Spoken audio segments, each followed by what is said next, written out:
यो चाहिँ काठमाडौँको कुनै बेला राज्यको प्रमुख शक्ति केन्द्र बस्ने नेपालको पृथ्वीनारायण शाहको सन्तानहरू हुन्। अन्तिम राजा ज्ञानेन्द्र शाह बस्नुभएको दरबार हो। हामी चाहिँ अहिले त्यो अगाडि गएको जाबामा छौँ। अब यसलाई चाहिँ हामीले सजिलै अवलोकन गर्न सक्ने रहेछौँ। हामी यो जाबाको माथिल्लो टप फ्लोरबाट त्यस्तै अगाडि देखिएको अर्को यति होल्डिङको बिल्डिङ त्यस्तै एन्सेलको। र मलाई चाहिँ के लाग्यो भने यहाँ चाहिँ जुन विश्व सम्पदा सूचीमा परेका सूचीकृत ठाउँहरू र हामीले यहाँबाट अलिकति अगाडि देख्न सक्छौँ। हाम्रो त्यो अलिअलि रुखहरू भएको अब यो बिल्डिङको छेउमा भएको त्यहाँ चाहिँ राज्यको नेपाल सरकारको एकजना शक्तिशाली पदमा आसीन भएको व्यक्ति बस्नुहुन्छ जो नेपाल सरकारको उपराष्ट्रपति। र यसले चाहिँ अलिकति नेपालको सुरक्षा प्रणालीमा अलिकति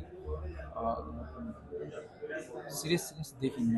किनकि यति ठुलो अग्लो संरचना बनाउँदाखेरि चाहिँ यो सम्पदा र त्यहाँ बस्ने जुन हाम्रो विशिष्ट श्रेणीका जुन व्यक्तिहरू हुनुहुन्छ उहाँहरूको सुरक्षा संवेदनशीलता सुरक्षा ख्याल नगरिकन यो बिल्डिङहरू बनाएको देखिन्छ। यसले चाहिँ पछि नेपालको उच्च पदमा रहने व्यक्तिहरूको लागि सुरक्षा थ्रेट जस्तो मलाई चाहिँ लाग्छ। यसमा चाहिँ राज्यले कसरी यस्ता संरचनाहरूलाई जुन हामीले अगाडि देख्न सक्छौँ यो नयाँ नीति दरबार जहाँ चाहिँ सर्वसाधारणहरूको लागि पनि खुल्ला हुन्छ, जसले टिकट खरिद गरेर मात्रै भित्र अवलोकन गर्न सक्छ। तर कुनै एउटा व्यावसायिक बिल्डिङमा बसेर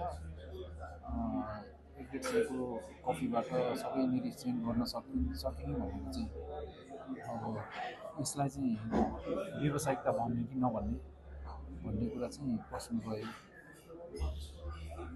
र यो जुन पुरातात्विक वस्तुहरू र पुरातात्विक संरचनाहरूको अगाडि यस्ता बिल्डिङहरू बनाउन दिन हुने या नहुने भन्ने कुरा चाहिँ राज्यका सबै जुन निकायहरू चाहिँ सचेत रहनुपर्छ जस्तो लाग्छ मलाई चाहिँ।